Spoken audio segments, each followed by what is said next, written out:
Welcome back to the deep dive. Today, we are going to perform a bit of an autopsy on a concept that I think gets thrown around way, way too loosely in our culture, and that concept is strength. It's a word that carries a lot of baggage, doesn't it? It really does. Yeah.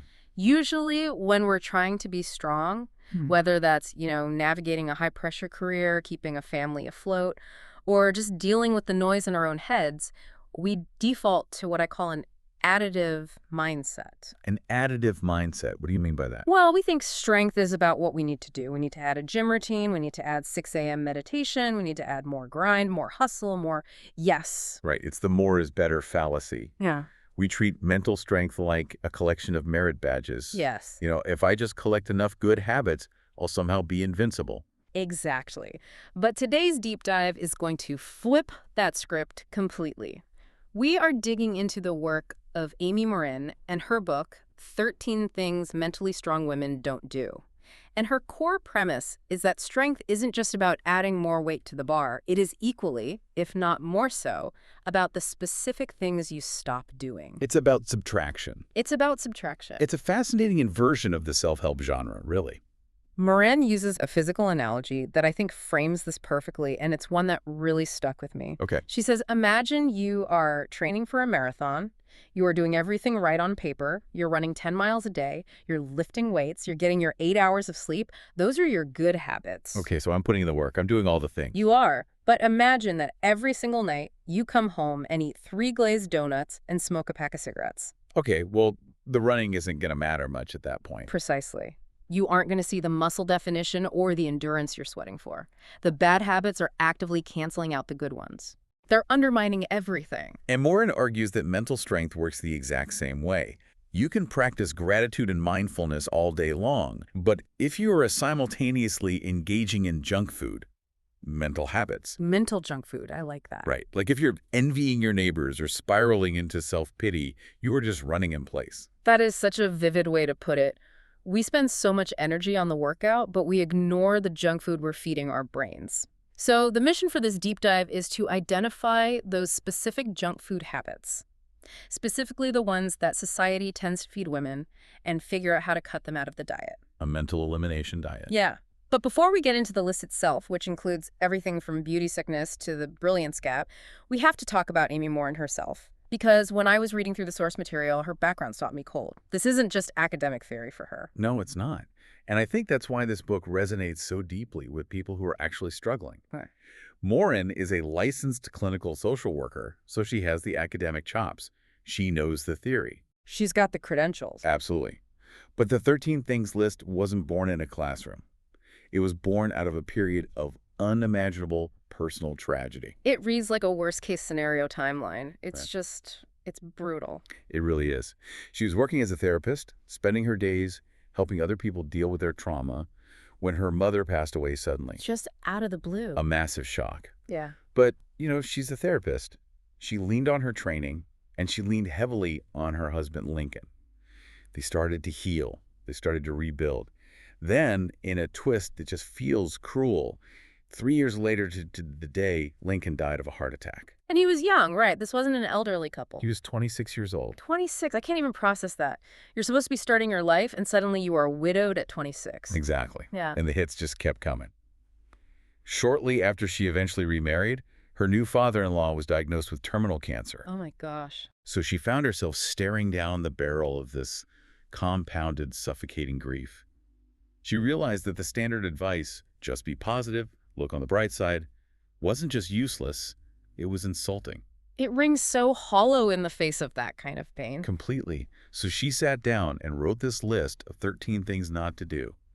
It wasn't a blog post for the world. It was a letter to herself. It was a survival guide to keep her from spiraling into bitterness and self-pity. Which I think gives this material a very different weight. This isn't a guru shouting from a mountaintop about how perfect their life is. This is a woman in the trenches trying to survive. Right. It's forged in fire. Yeah. Now, I do want to address the elephant in the room regarding the title. It's 13 Things Mentally Strong Women Don't Do. Why the gender focus? Are we saying men don't struggle with these things? Because I feel like I've definitely done half the things on this list. And that's a totally valid question. The source material is very clear on this. The principles of mental strength are universal. Morin defines mental strength as a triad: controlling your thoughts, regulating your feelings, and behaving productively. A catastrophic thought is a catastrophic thought, whether you're male or female. So why the book for women specifically? What's the lens here? Because context matters. Morin argues, and there is plenty of data to support this, that women face unique cultural pressures and socialization scripts that encourage specific types of bad habits. You mean the script that says, be nice, don't be too loud, make sure everyone else is happy before you are? That one. That's the one, exactly. There's a politeness penalty and a perfectionism tax that is often levied more heavily on women. A perfectionism tax. I feel that. And the source cites a Kellogg survey that found 92% of women say inner strength is important to them. But the majority feel they don't know how to build it. They feel stuck in these scripts. So they want it, they just don't have the roadmap. Right. So applying a gender lens allows us to see why women might fall into these specific traps more often, and more importantly, how to break out of them. Okay, let's get into the traps. We've got 5 major deep dive segments to get through. The first one is something I think everyone deals with in the age of Instagram, but the research suggests it hits women differently. This is the comparison trap. Or, as the researchers call it, social comparison. But there's a specific flavor of this that Morin highlights called beauty sickness. Beauty sickness. That sounds like a clinical diagnosis. It kind of is, in a way. It was coined by Renee Engel, a psychology professor at Northwestern. Yeah. And it describes this constant barrage of marketing that women face from birth, telling them that their life's problems, their loneliness, their career stagnation, their unhappiness can all be solved by a purchase. So a mascara, a wrinkle cream, a diet tea, the right yoga pants. That's it. It's the promise that if I just buy this thing, I will finally be enough. And it works because it triggers that comparison instinct, right? You see the ad, you see the model, and you immediately see the gap between you and her. Immediately. There's a study of 200 college women mentioned in our notes, and 80% of them admitted to making social comparisons when looking at ads. 80%, that's almost everyone. But here is the data point that really scared me. A woman's mood and body image can decline after just 10 minutes on Facebook. 10 minutes? That is terrifyingly fast. You're standing in line for coffee, you scroll for a bit to kill time, and by the time you get your latte, you dislike yourself a little bit more. And you often don't even realize it's happening. It's a subconscious dip. But here's where that gender lens becomes crucial. The source material highlights a study from Marquette University that shows a distinct difference in how men and women process these idyllic images. This is the concept of the inspiration gap, right? I found this fascinating. Yes, so in the study, when men looked at images of other men who were arguably better, ripped, successful, handsome, they tended to engage in what psychologists call upward comparison. Okay, what's that? They compared themselves to their future selves. They looked at the guy with the six-pack and thought, that's inspiration. I could look like that if I hit the gym. That's where I'm headed. So they see it as a roadmap. It's a solvable problem. It's motivating. Exactly. It motivates them. But the study showed that women tended to do the opposite. They looked at the idyllic image, the perfect body, the perfect career, the perfect family vacation, and they felt hopeless. They didn't see a roadmap. No. They thought, I will never look like that. They Well, viewed the gap as a deficit that couldn't be closed. It fostered envy and depression Yeah. rather than motivation. That is a profound difference. One group sees a goal, the other sees a judgment. It's like one is looking through a telescope at their future, and the other is looking in a mirror and only seeing flaws. That's a great way to put it. And Morin uses a metaphor to explain why this comparison is so fundamentally flawed to begin with. She calls it the shoebox analogy. Right. This one really clicked for me. It's one of my favorite visuals in the whole deep dive because it's so relatable. Imagine a shoebox. The outside is beautifully decorated. It has pictures of your hobbies, your smiling family, your vacation to Bali, your perfectly plated dinner. That's your Instagram feed. That's your LinkedIn profile. That is what you show the world. It's the curated exhibit of me. Okay, I'm picturing it. My very shiny, well-decorated shoebox. But the inside of the box, that is where you shove the receipts. That is where you keep the dark thoughts, the insecurities, the fight you had with your spouse this morning, the fear that you're failing at your job. The messy, chaotic reality. All the stuff that doesn't make it to the highlight reel. Right. The fundamental mistake we make, the junk food habit, is that we compare our insides to everyone else's outsides. We look at their decorated box and assume the inside is just as pretty. We assume they don't have receipts. And the source brought a really tragic, real-world example of this, Mindy McCready. Yes, the country singer. This story really drives the point home. If you looked at her shoebox in the mid-90s, it was pristine. She had multi-platinum albums. She was engaged to Dean Cain. Who was literally Superman on TV at the time. Exactly. She was beautiful, famous, successful. By every external metric, she had won the game of life. From the outside, she was the person you would envy. She had the perfect box. She did. But inside the box, she was struggling with severe domestic abuse, drug addiction, and custody battles. It was a complete mess, and it ended in suicide. It is a stark, heartbreaking reminder that the highlight reel is never the full story. We are comparing our blooper reel to someone else's trailer. What a great line. It's so true. So if we know the game is rigged, how do we stop playing? What is the actionable takeaway here? How do you break that habit? You have to shift your classification of other people. The source suggests treating people as opinion holders, not competitors. Okay, what does that mean in practice? Well, there was a 2018 study that found when you view someone as simply having a different view or a different skill set, it fosters optimism. But the moment you view them as better or worse than you, placing them on a hierarchy, it fosters envy. So it's about seeing them as different, not better. Exactly. You have to Fun. realize life isn't a zero-sum game. Their success doesn't steal from yours. I like that. They aren't beating you, they're just running a different race. Okay, let's move to the second trap. This one is deeply connected to comparison, but it's more about internal pressure. Deep dive segment 2, the perfectionism paradox. This is a massive issue, particularly for high achievers, and it often stems from the superwoman pressure, that societal expectation that a woman should work like she doesn't have children and raise children like she doesn't work. That sounds exhausting just hearing it, and the data backs up that this isn't just a feeling, it's a reality of time allocation, right? Oh, absolutely. The stats on the second shift, the household labor done after the workday, are staggering. In Italy, for example, the source notes that women do over 4 hours of housework a day. 4 hours a day, and the men. 17 minutes. 17 minutes, that's not even a full episode of a sitcom. That's taking out the trash and maybe staring at the dishwasher for a while. Basically. And while the gap is smaller in the U.S., women are still doing roughly twice as much as men. But there is another layer to this pressure that Morin highlights, which she calls the grooming gap. This was the study from the University of Chicago and UC Irvine. This one honestly made me angry. It's frustrating data, for sure. They analyzed salaries and attractiveness. They found that for women, grooming, hair, makeup, clothing choice accounted for nearly all of the salary differences based on attractiveness. Wait, say that again? Nearly all of it. Essentially, yes. A woman who is considered well-groomed earned significantly more. But for men, grooming made almost no difference to their salary. So a man can roll out of bed, shower, put on a shirt, and go, and his paycheck is safe.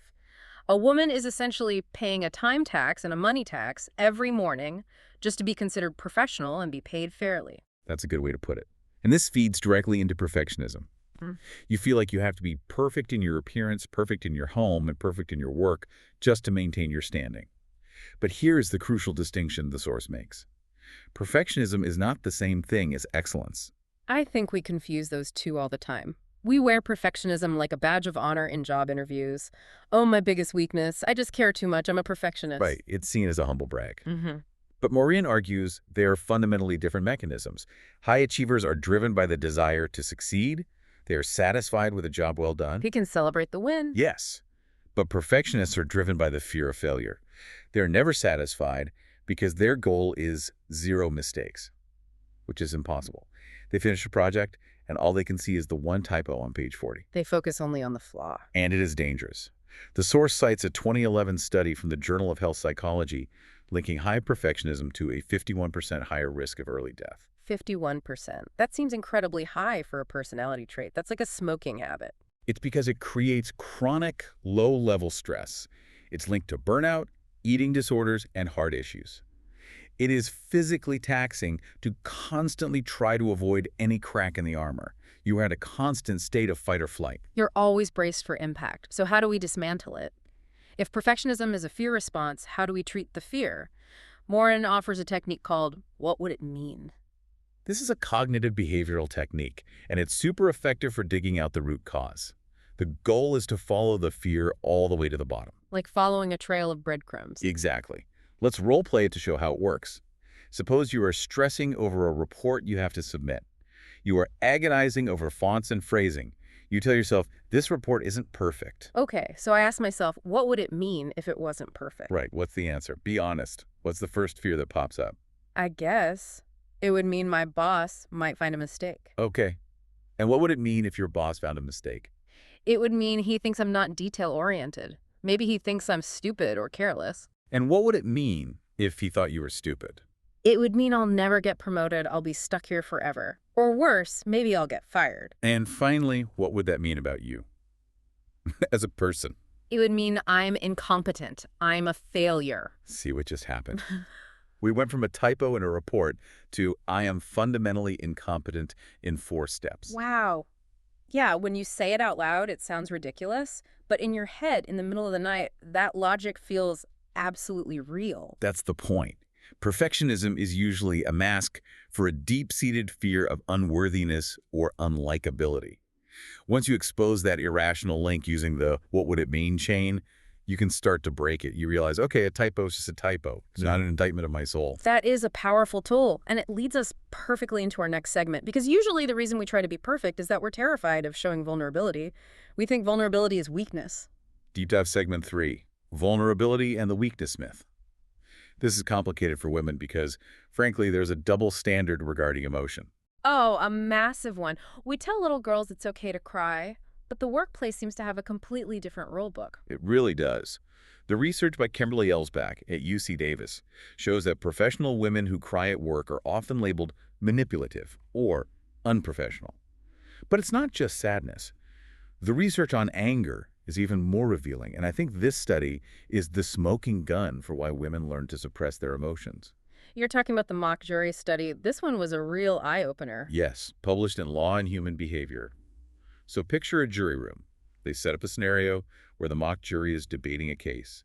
They plant a holdout juror, someone who disagrees with the rest of the group. Okay, so everyone says guilty, and this one person says not guilty. Tension is high. Exactly. Now, in one version of the experiment, the holdout is a man, let's call him Jason. Jason starts to get heated. He expresses anger. He says, "This is frustrating. We aren't looking at the facts." He raises his voice. He's making a strong, passionate argument. That's how the other jurors perceived it. When Jason got angry, the other jurors started to doubt themselves. They thought, wow, he feels really strongly about this. Maybe he knows something we don't. Maybe he's right. Jason gained influence through his anger. Okay, and then they ran it with a woman. They ran the exact same script with Alicia. She used the same words, the same volume, the same tone. This is frustrating. And what happened? Did she gain influence? The result flipped completely.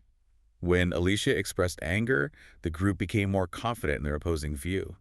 They didn't doubt themselves. They dismissed her. So they dug their heels in. They did. They likely saw her as out of control, emotional, or hysterical. Her anger cost her credibility. That is infuriating. It's the exact same behavior, but one is viewed as leadership and the other is viewed as instability. It is infuriating. And women pick up on this pattern very early. They learn that showing emotion, even valid, righteous anger, is a liability. So they build what Morin calls protective armor. They become the cool girl, the stoic professional. They put the armor on to protect themselves, but it ends up isolating them. Completely. And it leads to what therapists call doorknob confessions. I've heard of this term. It's in therapy, right? Where you save the big reveal for the very end of the session. That's it. It's when a patient spends the whole hour talking about safe, surface-level stuff, how work is going, the weather, minor annoyances, and then right as their hand is on the doorknob to leave, they drop the bomb. By the way, I have a drinking problem. Or, I think my husband is cheating on me. Why wait until the end? Why not just say it at the beginning? Because of the fear of vulnerability. If they say it right as they leave, they don't have to sit with the therapist's reaction. They can run away. We are terrified of being seen. We want to be fixed, but we don't want to be known. But you can't fix what you don't show. Exactly. Morin, backing up the famous work of Brené Brown, argues that vulnerability is actually the ultimate strength. You cannot have connection without it. And she uses the example of Monica Lewinsky to illustrate this redemption arc. Talk about someone who was forced into vulnerability on a global stage. The ultimate forced vulnerability. Yeah. She was humiliated on a scale that's almost impossible to imagine. For a decade, she tried to hide, to disappear. She thought if she stayed quiet, the shame would go away. But it doesn't work that way. It never does. Eventually, she realized that by hiding, she was letting the shame dictate her life. She decided to own her story. She stepped back into the spotlight, not to apologize, but to advocate against cyberbullying. She took the thing that hurt her and turned it into a weapon for good. That is mental strength. It isn't about being a robot without feelings. It's about admitting you're human and owning your story, flaws and all. It's about not letting the shame win. Which brings us to another internal enemy that feeds on shame. Self-doubt. Deep dive segment 4. Self-doubt and the brilliance gap. This part of the research made my jaw drop.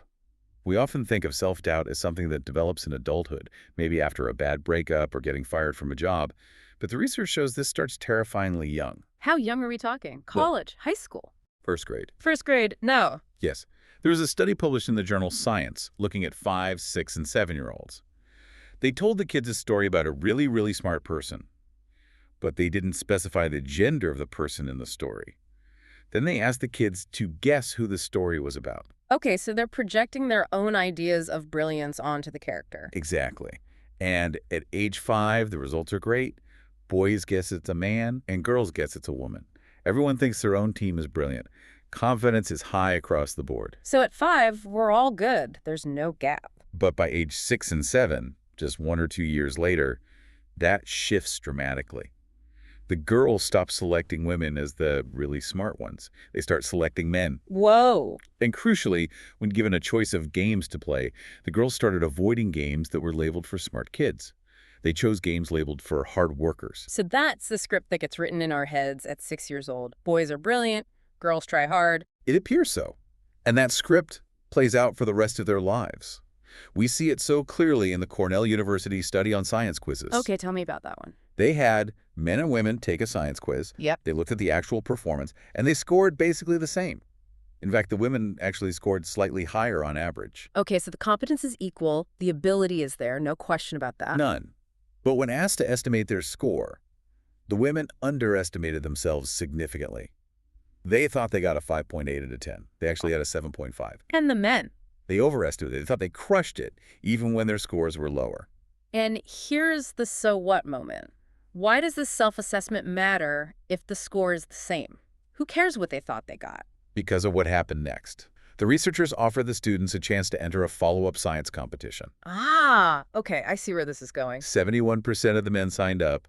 Only 49% of the women did. That is the tragedy right there. The women were actually more competent on average, but because they doubted themselves, they opted out of the opportunity. Exactly. Self-doubt kills opportunity more often than lack of ability does. You don't apply for the promotion, you don't speak up in the meeting, not because you can't do it, but because you think you can't.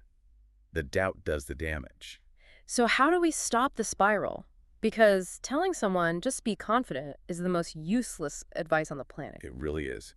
Morin suggests a containment strategy called worry time. It sounds counterintuitive, but it's very effective for chronic overthinkers. You schedule time to worry. You schedule a specific time to worry, say 8:00 p.m. to 8:00. You put it on your calendar. Like a meeting with your anxiety. Literally. So if you start spiraling about a presentation at 2:00 p.m., you catch yourself and say, not now. I have a meeting with my anxiety at 8:00 p.m. I will deal with it then. It's like putting the worry in a container and setting it on a shelf for later. Yes.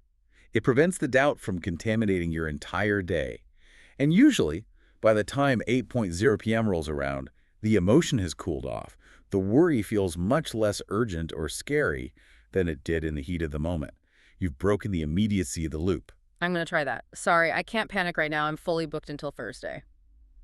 Okay, let's move to our final deep dive segment. We've talked about thought patterns, but now we need to talk about action.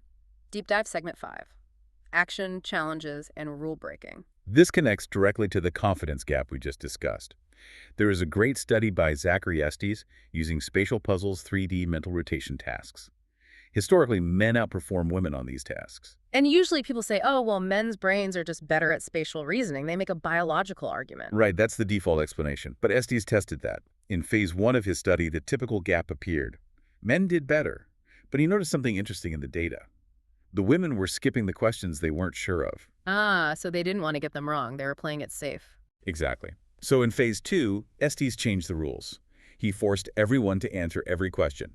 No skips allowed. If you don't know, guess. And what happened? The performance gap disappeared. The women's scores matched the men's perfectly. Incredible. So it wasn't a lack of spatial skill at all. It was a hesitation to take a shot, a fear of being wrong. It was a lack of confidence to guess. And then, in phase 3, he let them skip again, but asked them to rate their confidence after each answer. And the moment he did that, the women's scores dropped again. Just thinking about their confidence made them hesitate. That is just, it's maddening. The skill is there, but the confidence gets in the way. And this hesitation shows up everywhere. We've all heard that famous internal HP statistic that men apply for a job when they meet 60% of the qualifications, Yeah. but women wait until they meet 100%. Right. Confidence gap. We assume women just don't feel ready. But Tara Moore offers a different interpretation that I find even more compelling. She says it's not just about confidence, it's about rule following. Rule following. How so? She interviewed women about why they didn't apply, and 15% of them said, well, the posting said these are the required qualifications. I didn't have them, so I couldn't apply. Oh, that makes so much sense. They were taking the job description literally as a set of rules. It says required, so it must be required. Exactly. Girls are socialized in school to follow the rules. If you follow the rules, you get an A. If you color inside the lines, you get praise. Boys are often socialized to push boundaries, to ask for forgiveness rather than permission. And that pays off in the corporate world. It can, yeah. Strict rule following can make you invisible. You have to be willing to break the unwritten rule that you need to be perfect to apply. So we need to be a little more rebellious. We need to be willing to fail, willing to guess. We do. And we need to be brave. But, and this is key, not for long. This is the Lindsay Avner story. Yes. Lindsay was the youngest woman to have a preventative double mastectomy due to a high genetic risk of cancer. A massive, terrifying decision. And she talks about the concept of 20 seconds of insane courage. I love that phrase. It's actually a line from the movie We Bought a Zoo. The idea is that you don't need to be a superhero all day long. You don't need to be brave for 24 hours. You just need 20 seconds of embarrassing bravery. Just a tiny burst. Just enough time to hit send on the application. Just enough time to raise your hand and say, I disagree. Just enough time to say, I love you, or I'm sorry. Once you take the action, the momentum takes over. You just need that initial spark. Precisely. Mental strength is about manufacturing that spark. It's about recognizing the fear, realizing it's just a junk food habit, and taking the action anyway, even if it's just for 20 seconds. So bringing this all together, we've covered a lot of ground today. We've talked about the comparison trap and the shoebox. We've talked about the perfectionism paradox and the what would it mean chain. We've covered vulnerability, self-doubt, and rule following. The synthesis here, I think, is that mental strength is largely about awareness. You can't stop a habit you don't notice. We are running on scripts, cultural scripts, family scripts, that tell us to be quiet, to be perfect, to compare ourselves. And strength is about recognizing those scripts are running. It's about hitting pause and saying, wait, is this helpful? Is this actually serving me? Or is this just a habit? It's about clearing out the junk food so the muscle can actually grow. That's it. It's subtraction before addition. Stop the things that are undermining you before you try to pile on more good habits. I want to leave everyone with a final thought from the source material that really stuck with me. Going back to that shoebox analogy one last time. Okay. If we stop spending all our energy decorating the outside of the box, curating the perfect image, the perfect resume, the perfect body, how much energy would we have left to actually organize the inside? To deal with the receipts, to heal the trauma, to find actual peace, that's a powerful question. That's the real work. And that's where the real strength comes from. So here's our challenge to you for this week. Pick just one of these bad habits. Maybe it's apologizing when you didn't do anything wrong. That's a big one. Maybe it's stalking an ex on social media. Maybe it's staying silent in a meeting because you aren't 100% sure you're right. Pick one and just stop doing it for 7 days. See what happens to your energy levels. You might be surprised at how much lighter you feel. Thanks for diving deep with us. We'll see you next time.